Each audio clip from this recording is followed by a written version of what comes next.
Hello, everyone, and welcome to our Ecocharla with EcoMadres. My name is Liz Hurtado, and I'm with Moms Clean Air Force and its Latino engagement program, EcoMadres, where we fight for our children's right to breathe clean air. I am joined today by a very special guest, Congresswoman Nanette Barragan, representing California's 44th District. Congresswoman, bienvenida a nuestra Ecocharla. Welcome to our climate chat with EcoMadres. Oh, thank you for having me. I'm excited to be here. Likewise, we're really excited to start this conversation. We're celebrating Earth Month and there's a lot of activities going on. So I'm excited that you're sharing this space with us. Earth Month really is a time where we not only reflect on our relationship with Mother Earth, but it's also a time where we can bring awareness to the challenges we're facing and we can come together to take action. And I know that you have been a fierce advocate for environmental justice throughout your life, from standing up to a powerful oil company and stopping a drilling proposal in your community, to introducing the Empowering and Enforcing Environmental Justices Act, which would hold polluters accountable when they violate our community's rights to clean air and clean water. So what I would love to know is, what are some of your earliest memories of your connection to the environment, and how did that shape your journey into this space of fighting injustices and protecting public health? Well, thanks, Liz, for the question. I remember when I was a kid growing up that I thought it was kind of neat if you live near the freeway, because I thought you were going to get places faster. Well, boy, did I not understand the importance of living near the freeway, where all the pollution was coming, the cars were traveling.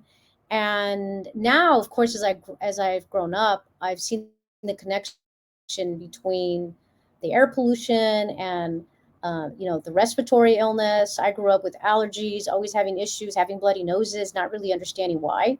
And now I get it. Now that I understand how environmental pollution works and the connection and the intersection to healthcare and our health. And so, of course, where I grew up in this little strip called the Harbor Gateway, it's a low-income working class community. We're surrounded by freeways. Of course, my district also has the Port of Los Angeles in it too. So we're talking about lots of truck traffic, lots of pollution. When I was a kid, I had to get on a bus to get to a baseball practice, which I thought was normal. Now I know that every kid should be able to just walk to a park. And so these are kinds of some of the issues for me that I've championed now in saying this is not what it should be like for every kid. Every kid should be able to breathe clean air, not have to go to the doctor's office to get asthma inhalers, and be able to just have the same type of clean air that you would have in other zip codes. And so when I was in college, I worked with environmental organizations. And then eventually there was this project along the California coastline to drill. A company wanted to come and drill for oil and out into the coastline. And I said, this is crazy. This isn't a continuation of what I've been dealing with growing up. So I fought against this oil company. And for me, it was an ongoing continuation of the environmental justice fight that we have continued today in Congress. And so I kind of see it as a long life effort to make sure we're fighting for that clean air for our kids and our future generations, and of course, combating climate. That's exactly right. And that's so powerful, how these experiences shape what you are now fighting for, in the halls of Congress. And we're very excited to, again, be kind of dissecting some of that recent work that you've been doing. We've been seeing a lot of many strong air and climate pollution standards being finalized by the EPA, but also through the climate, actually the biggest climate bill in our country's history, the Inflation Reduction Act, and the bipartisan infrastructure law. We're seeing so many great investments in environmental justice, as well as climate action. So can you share actually how these investments in clean transportation and clean energy are showing up in your community and why they are so important for the health and futures of families in Los Angeles, but also across the US? Well, first of all, I think it's important that we're investing in any cleaner transportation systems, because that's what's causing the pollution, right? And the investments in helping reduce emissions is going to improve our public health. So when parents talk to me about, their kids, mi hijo, and his asthma or his respiratory issues, That's one of the focuses. And so through these pieces of legislation, we're seeing grant programs and opportunities for people to apply. But in my community, we've seen about $250,000 to expand the Rancho San Pedro EV car share program, which is, I think, a really neat program. And that is, you're in a public housing facility, and where people don't have access maybe to a car, they're able to go in and have access to an electric vehicle that's highly subsidized. It's like $3 an hour to be able to rent this vehicle. So they can take their kids to school, they can go see a doctor, they can do grocery shopping, but it's a clean way to get around town. And our communities who are already low income really love it. And it helps teach them more about being responsible and, being responsible in driving electric vehicles and not contributing to the air pollution. We've also seen about $500,000 to create an EV infrastructure workforce training and placement program in Los Angeles. That's going to help create good jobs and helps reduce emissions from vehicles. Again, it's that investment in that transportation we need.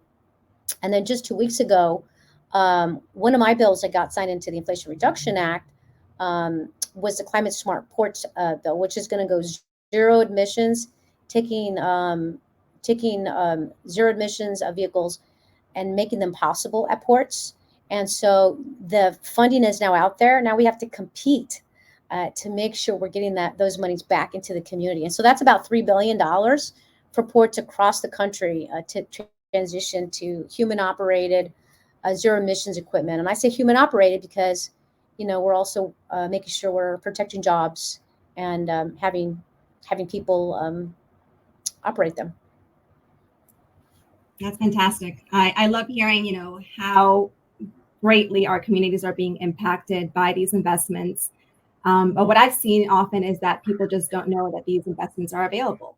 And so one of the things that we really aim to do and center our work around here at Moms and EcoMadres is making sure that people not just understand the connections between, the environmental harms and how climate change is affecting people's health, but also making sure that those communities that need it most have access to, the funding, have the ability to apply for these resources. And so we spend a lot of our time getting the word out. And I love seeing on your website, actually, that you have a whole portal, basically, providing this information, providing the resources. We know that oftentimes in our communities, there's barriers in language access and various other things. So our moms and EcoMadres, we're actively building support for policies and strategies that protect children from pollution. And a lot of folks are working with their decision makers at all levels of government. So I would love to know if there's something that you could share with our organizers or environmental advocates in general about effectively reaching their lawmakers and navigating the halls of Congress. Well, first of all, there's nothing like your story and your personal story. When you go to Congress and you meet with the legislator, most of the time you have 15 minutes. Generally, you have 15 minutes, okay? If you're in a meeting in a congressional office, share your story, because those are super, super powerful. But when you have an ask, and you need to have an ask when you walk in, it needs to be clear what that ask is. Whether it's, Congress member, I need you to sign on to this bill, and here's why. Or sharing your story and then having the ask. Sometimes I'll have a meeting, the people will leave my office, and I turn to my staff and I say, what did they ask for? I didn't even hear about it. So be clear in the ask on what you want that member to do, whether it's come to one of your events, speak at one of your events, sign onto a bill, maybe join one of your rallies, right? But it's being clear on what you want that member to do. Follow up with their team to make sure it's done. But there really is nothing more powerful than sharing the stories of the impacts, why you're doing it, what your passion is. That really motivates a lot of us lawmakers. It also, many times people don't realize that the legislative staff does 99% of the work. And so it's building that relationship with the staff, working with the staff. I joke around sometimes and I'll tell people, if you can convince my staff member to do it, I'll do it. But that is the importance of the work of our team. And in my particular team, Matt Jernoga is my LD. He does all of our environmental work. And a huge shout out to him. He's been with our office for almost 5 years now. And it is because of people like him who have helped me to be able to lead on these issues. And of course, it's advocacy groups like yours, like EcoMadres, going out, engaging, talking to people, and to do so maybe in a way that people understand, whether it's different language, whether it's in Spanish. It's trying to reach community as best we can. So that is also true in the halls of Congress. Just come in, share your story, bring your advocates, and organize. We always we hear our former speaker always say, "Don't agonize, organize." And so we nothing can hold more true than doing that. I like that. Here at Moms, we actually have our own tagline, and that's that we fight for justice in every breath.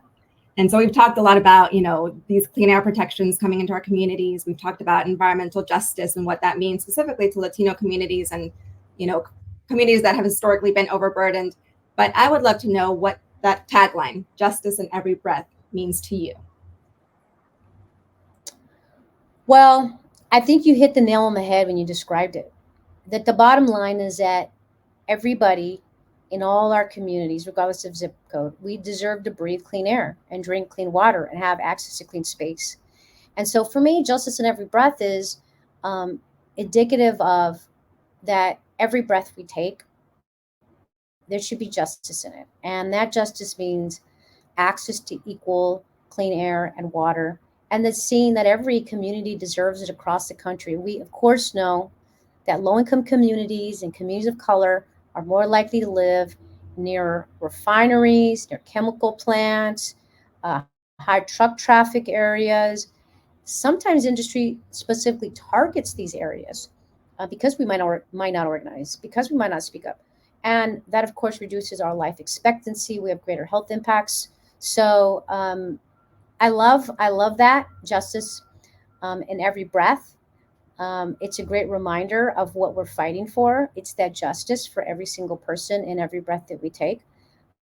My mission in Congress is to help advocate and advance environmental justice so these communities can thrive. And I think that tagline is something we should all take into consideration, and something you all should mention to the lawmakers when you talk to them on the Hill, because it's very memorable, and I think that's great. So thanks for your advocacy and continuing your work.